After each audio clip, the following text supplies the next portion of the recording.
Well, I busted out last night was at about 3:30 or 4 a.m. So today I am taking it easy. I'm not gonna play the tournament. We're gonna hang out and hopefully start to make some stuff happen tomorrow again. Getting close. Getting real close.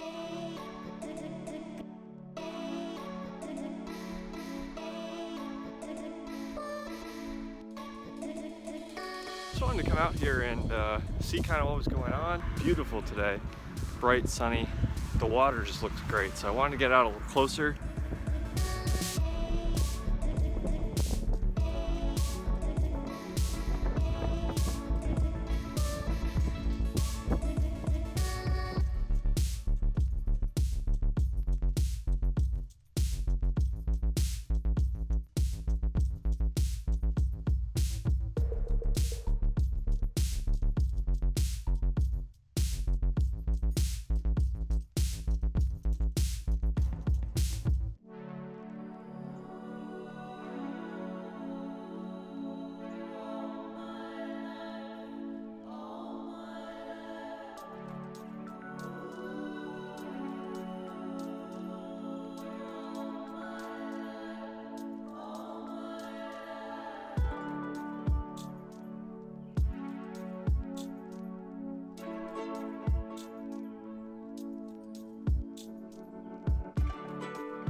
Alright, super glad I came out here to do that. A lot of fun just flying the drone, and especially out over this kind of combination of nature and, you know, buildings and stuff. But for now I'm gonna go back in. It's freezing cold. Whew. There's the dock.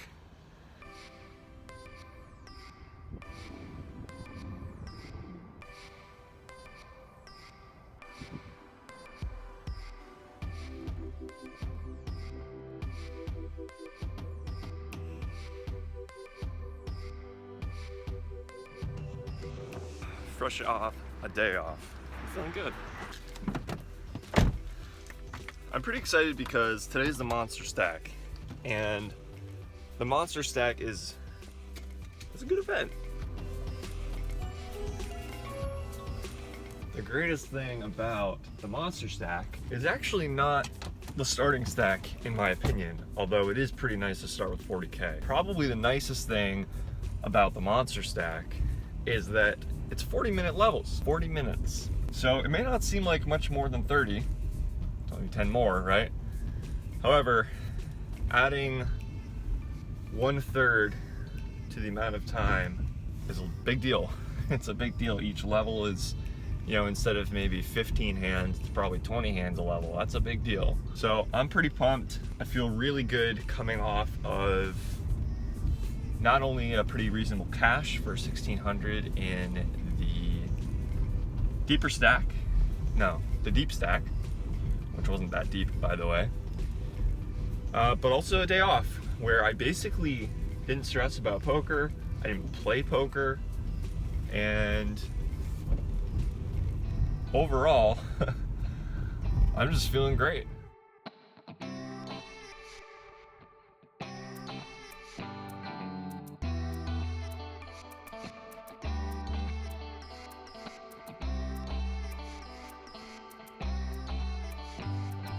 All right, just got here to the Borgata. Ryan's here with me. We're both firing the Monster Stack, and he's already registered. I've got to go register. It is about 9 o'clock now, so tournament starts in just about an hour. Hopefully we'll get in there, get on the tables just in time, and try to make something happen. Try to make something even bigger happen. Made something happen earlier, but I wanna keep that rolling. Let's keep it going. Water is important.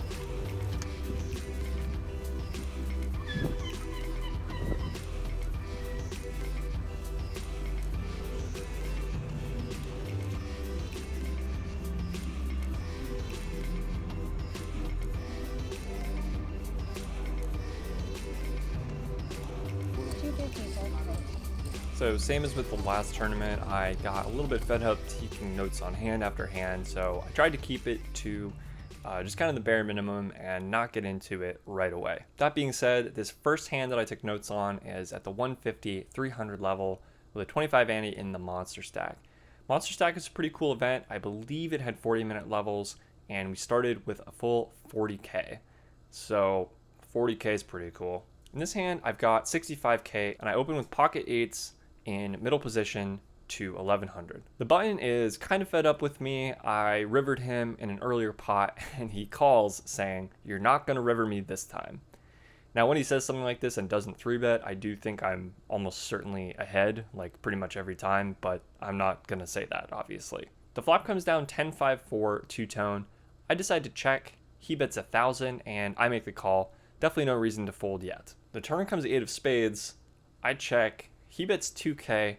I check raise to 7K, trying to get some value from his 10x. Maybe occasionally he's got 2-pair or some kind of a combo draw. He jams for 17K, and I don't think I have any kind of a close decision here. I just have to call it off. He unfortunately has 7-5 of spades, so the card that I thought was really great for me, the river bricks out. Someone else goes, "Well, you didn't river him." And yeah, I guess I sure didn't. He basically had to hit a 6-outer in the first place. So is that really the same thing?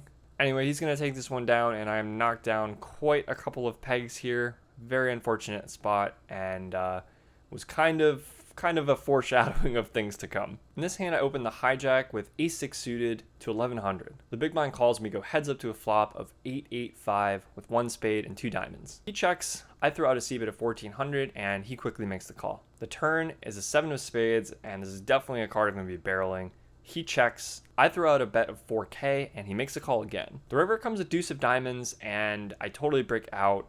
He checks, and I don't think I can really barrel off here.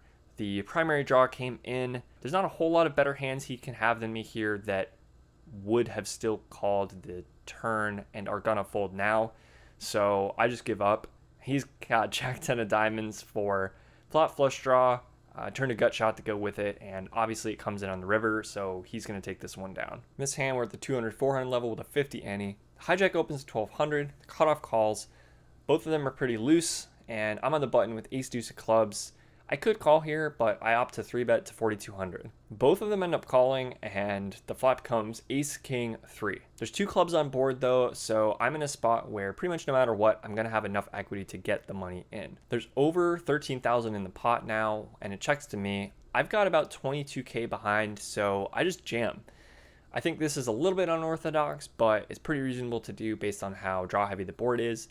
And I might occasionally get a better ace than mine to fold. Hijack folds, and the cutoff tanks a long time before ultimately calling with ace deuce suited. So we're on a free roll here. He doesn't have a backdoor flush draw. We're at least chopping, but the turn's the deuce of hearts. River is the 5 of hearts, and we just chop it up. In this hand, I open pocket kings to 2000. The button, who is a guy from the 8-8 versus 7-5 suited hand, goes all in for about 20K. Folds around to me. I obviously snap call. He's got ace king. Board runs out in my favor, and I get to stack him. Yeah, I'm not complaining about that one. In this next hand, we're at the 400-800 level. We're now at a 100 ante. An older guy open jams the hijack for 16,000 and change. Folds to me in the small line, and I have pocket 9's. I think this is basically an easy fold, but in the moment, I just couldn't let it go. I made what I think is a pretty bad call. I did call it off. He had pocket jacks, and I ended up bricking out. So a little while later, Charles sat down, new dealer at the table, and when he first sat down, he looks at me and says, "Hey, I know you. You're not Andrew Nemi," and that's all I'm going to say. Thanks, Charles. Then he asks if I would be vlogging this event, and if he gives me run good, if he will get a shout out.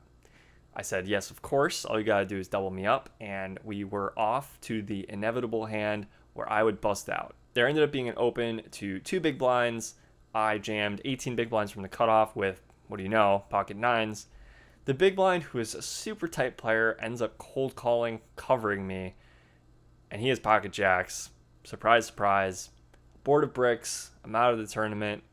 Thanks a lot, Charles. In all seriousness, don't get mad at dealers when they bust you out of tournaments. It's not actually their fault. Ever. Okay, I mean, maybe they could make a mistake that somehow affected you, but you know what I mean. They're not literally, picking and choosing the cards and then dealing them to you so that you bust. The dealers aren't to blame. So that was that for me in the Monster Stack. It seemed like I had a good start off to it, but then a couple things didn't really go my way. Made a couple missteps, and ultimately 9's were not the hand for me. Ended up busting well before day 2. Just gotta get ready for the next one.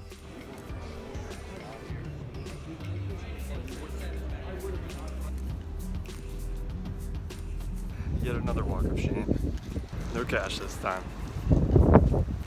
Let's go home. By home, naturally I mean Harrah's, because I'm gonna go try to work out, get dinner, get relaxed, and just get ready for tomorrow. Tomorrow's the Almighty. It's the last event I'm gonna play, but there are 3 starting days, I think, and like 5 or 6 starting flights.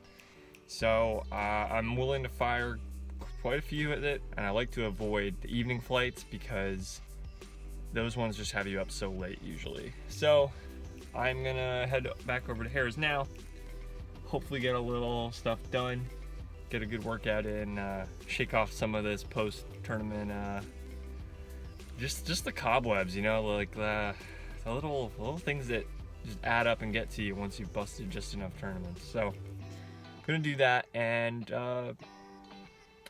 hopefully I'll have better news tomorrow. I'll see you then.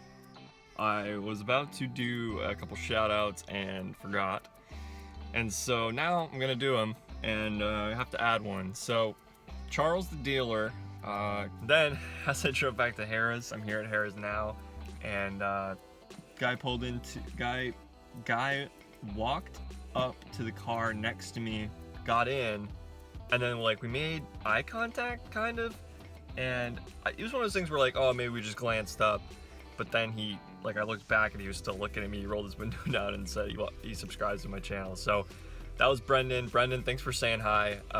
You said you were headed over to the Monster Stack, so I hope you have better luck than I did. Stay away from Charles the dealer. You're welcome.